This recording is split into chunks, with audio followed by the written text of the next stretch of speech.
Welcome vintage outboard motor fans.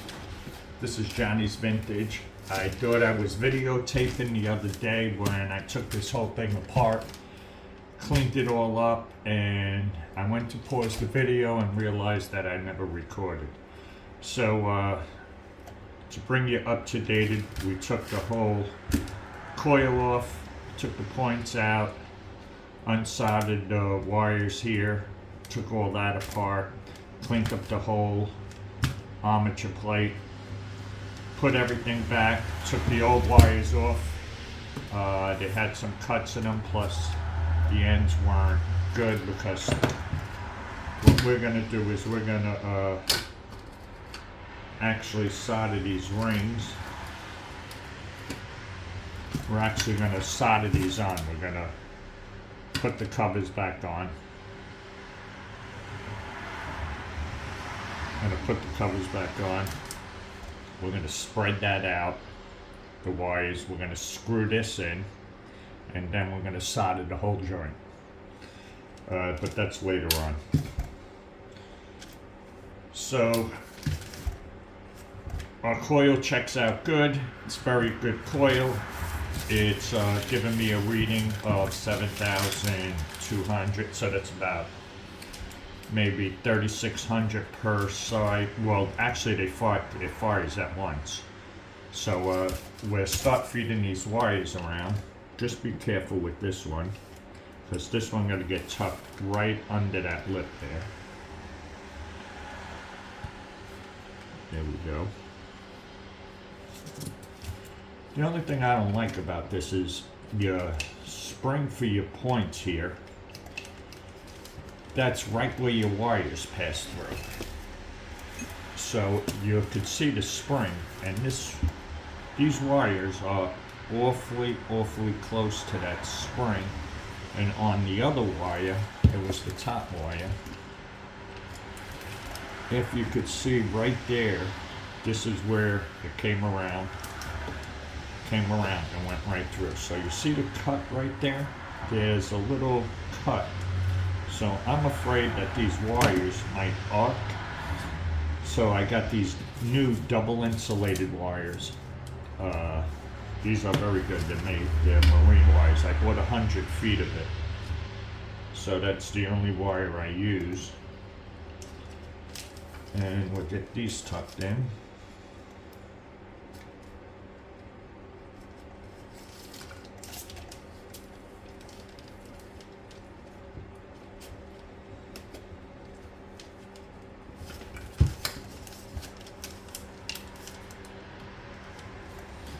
Then we'll get this in.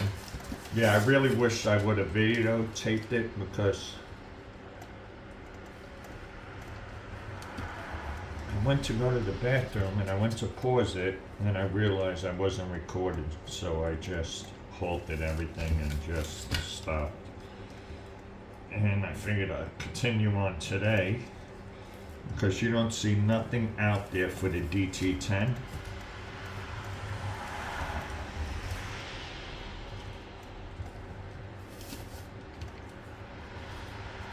Make sure your wires are all looking good. Leave a little space, don't pull on them. And that looks very good.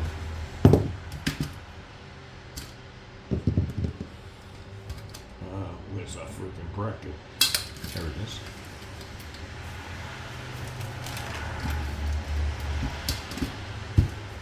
So we'll get our wire mount on.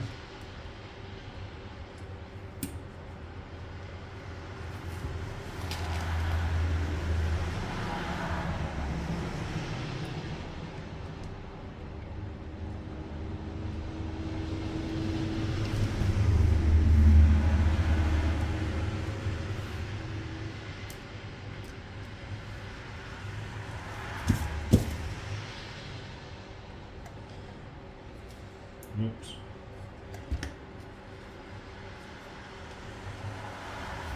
Do you know the DT-10 was only, with the aluminum, all aluminum, was only made for 1 year? 1940. The DT-37, DT-38 was 4.2 horsepower, and it was all steel.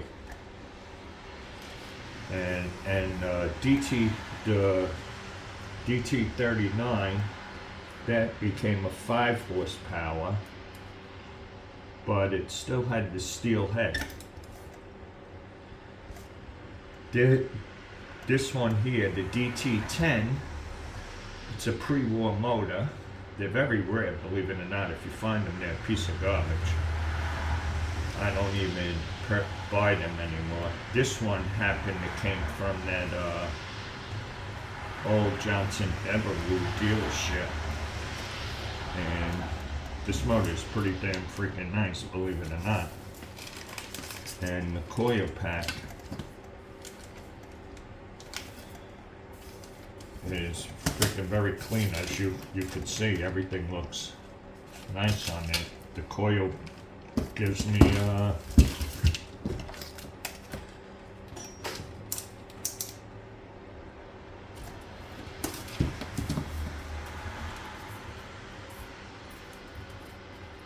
let me get the other one. Let me get a reading on this now.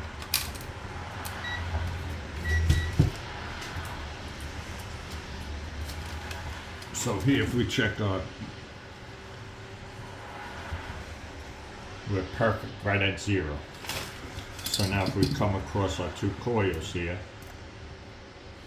we're at 7.23, 7.23, 7.24. That freaking is a damn good coil there, guys.